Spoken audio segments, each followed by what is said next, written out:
हज के दौरान ब्लड शुगर में कमी। लो ब्लड शुगर एक ऐसी हालत है जिसके दौरान खून में ग्लूकोज की मिकदार 70 मिलीग्राम फी डेसीलीटर से कम हो जाती है। हज के मौका पर ये हाजियों में सबसे ज्यादा पाई जाने वाली बीमारी है। हज के दौरान ब्लड शुगर में कमी की वजूहात।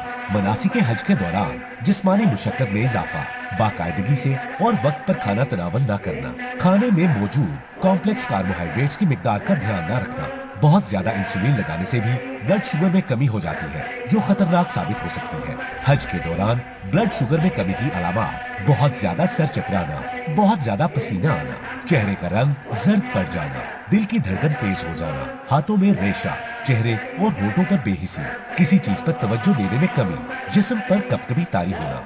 हज के दौरान ब्लड शुगर में कमी का इलाज 15 ग्राम सादा कार्बोहाइड्रेट्स खाएं, मसलन 1 चाय का चम्मच शहद, आधा कप जूस, आधे ग्लास पानी में चीनी का बड़ा चम्मच घोलकर पिए या ग्लूकोज की गोली इस्तेमाल करें। फिर 15 मिनट के बाद खून में ग्लूकोज का लेवल चेक करें। अगर खून में शुगर की मिकदार अब भी 70 मिलीग्राम फी डेसीलीटर से कम हो तो पहले बताई गई अशिया में से कोई एक चीज दोबारा इस्तेमाल करें। जब तक खून में शुगर की मिकदार नॉर्मल न हो जाए, इन चीजों को इस्तेमाल करते रहें। नॉर्मल होने के बाद मरीज खाना खाए या दूध का गिलास पिए या दही खाए।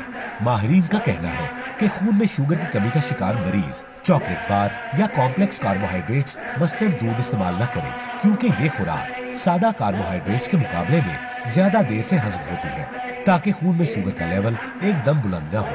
आप हमेशा सेहत और सलामती से रहें और अल्लाह ताला आपका हज कबूल फरमाए। आमीन।